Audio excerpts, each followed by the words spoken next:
The bell rang loud through the hallway of Ridgewood High, echoing over the chatter, footsteps, and the metallic clank of lockers slamming. The start of another ordinary day.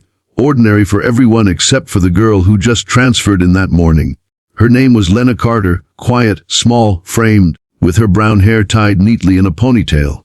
She wore no makeup, no fancy shoes, and carried a backpack that looked too big for her. Her eyes, though calm, had something sharp in them. Something that didn't fit the image of a shy new transfer. She walked with grace, like someone used to balance and control, though nobody would have guessed it yet. When she stepped into the hallway, it was like tossing a drop of calm water into a storm. Teenagers looked her up and down, some whispering, others laughing.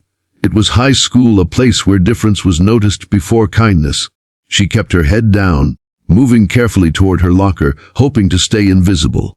But of course bullies could smell new blood, and they found her before the second period even started. They were the usual kind, loud, arrogant, and used to no one standing up to them. Tyler, the self-proclaimed king of the halls, was a tall, athletic senior who ruled through mockery and intimidation.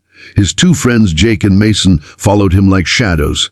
They loved to corner anyone who looked weak, especially new kids. When Lena reached her locker, she accidentally bumped Tyler's shoulder as she turned to open it. A tiny accident. But to someone like him, it was enough to start a scene.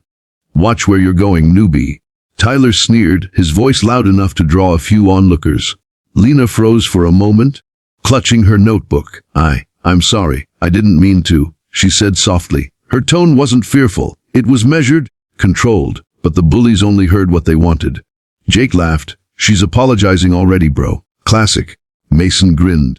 "Bet she's one of those straight A types who cry when you touch their stuff." Lena tried to ignore them. She turned back to her locker, sliding her books inside, but that small act of defiance made Tyler's ego burn. He stepped forward and slammed his palm against the locker door, shutting it hard. "Hey, I'm talking to you," he hissed. She looked up, meeting his eyes for the first time. There was no fear there, just calm, steady awareness. Tyler didn't like that look. He wanted panic. He wanted someone to flinch. But Lena didn't flinch. She simply said, "You should move your hand. You'll hurt it." The crowd around them chuckled nervously. Tyler scoffed, "Oh, really? You gonna hurt me, new girl?" Before she could answer, Jake shoved her backpack off her shoulder. The weight pulled her sideways, and her books scattered on the floor. Laughter erupted from a few students nearby. "Oops," Jake said mockingly. "Clumsy much?" Lena bent down to pick up her things, calm as ever, even as her hair fell across her face. But when Mason intentionally kicked one of her notebooks across the floor, something in her expression shifted. Her jaw tightened, her eyes narrowed slightly. Still, she said nothing. She picked up the rest of her things and stood. The bullies smirked, thinking they'd won. Tyler leaned close. "Welcome to Ridgewood, loser. Hope you last a week." Then, for no reason other than his own pride, he shoved her shoulder hard enough to make her stumble backward.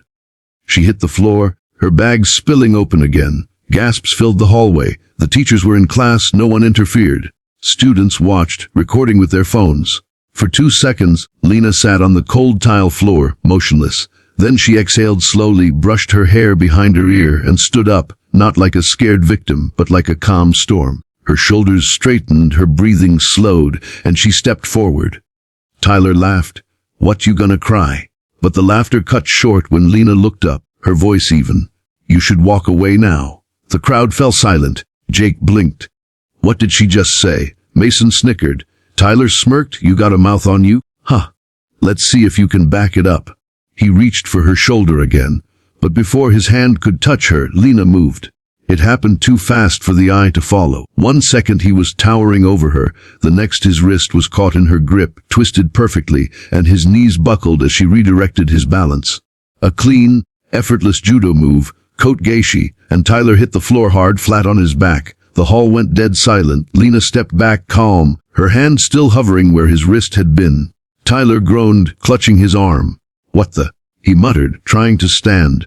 Mason rushed forward, shouting, "You're dead." He swung his arm wildly, but Lena sidestepped, pivoting smoothly. Using his momentum, she grabbed his elbow, turned, and flipped him clean over her shoulder. He landed beside Tyler with a heavy thud. Gasps erupted from the crowd. Phones lifted higher. Someone whispered, "A she." Did she just throw him like a doll? Jake, the last one standing, stared in disbelief. What are you?" he stammered. Lena turned to him, her voice calm as ice. "Someone you should have respected." He charged anyway, more from panic than pride. She let him come. The moment his arm reached out, she ducked under it, swept her leg, and sent him crashing down with a perfectly timed osotogari. He hit the floor and stayed there, groaning. The bullies, 3 of the biggest troublemakers in school, lay sprawled across the floor, their confidence shattered in seconds.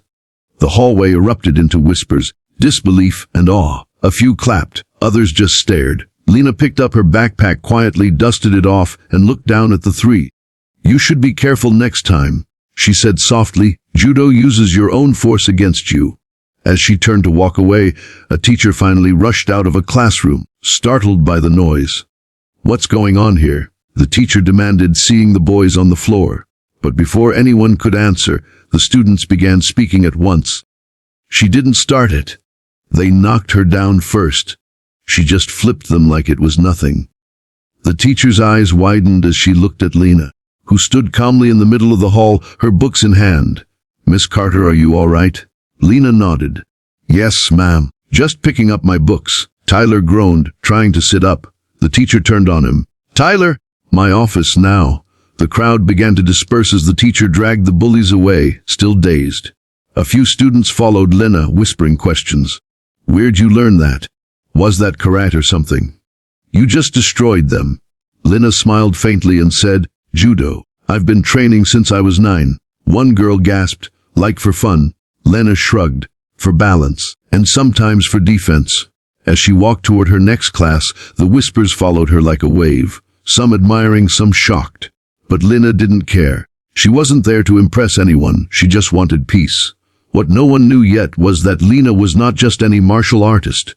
She was a state-level judo champion, the youngest to ever win in her division last year before her family moved to this new city. She had medals locked in boxes at home and scars on her knuckles from years of training and tournaments. But here at Ridgewood she had planned to stay invisible, to study, to start fresh, to leave her fighting days behind. She didn't want attention, yet fate had other ideas. Her quietness had been mistaken for weakness, and in one moment, she had shattered that illusion forever. By lunchtime, the whole school knew. Whispers turned to chatter, chatter turned to shock. The video of the hallway incident had already spread like wildfire. Students replayed the footage over and over. The moment the new girl sent the bullies flying. Tyler and his friends became a running joke, while Lena became a name everyone suddenly knew. When she walked into the cafeteria, conversation stopped. Some students nodded respectfully, others stared in disbelief. But she didn't gloat or smirk. She just got her food, sat alone, and ate quietly as if nothing had happened. Inside, though, she was tired. She hated attention. But deep down, she knew something had changed forever. She could no longer hide. That night at home, Lena's father, a retired police trainer, watched the viral video, shaking his head with a small smile. "So much for keeping a low-profile champ," he said. Lena sighed. "They pushed me first, Dad. I didn't want to fight." Her father nodded. "I know. But sometimes standing your ground teaches more than silence ever could." She smiled faintly. "I guess so." She went to bed that night knowing that the hallway fight was just the beginning. The bullies weren't done. Their pride was wounded, and wounded pride was dangerous. They'd be back. Only this time, they wouldn't come alone. And when they did, they'd learn again, the hard way. Why you never mess with someone who fights with discipline, not anger. The calm before the next storm had begun.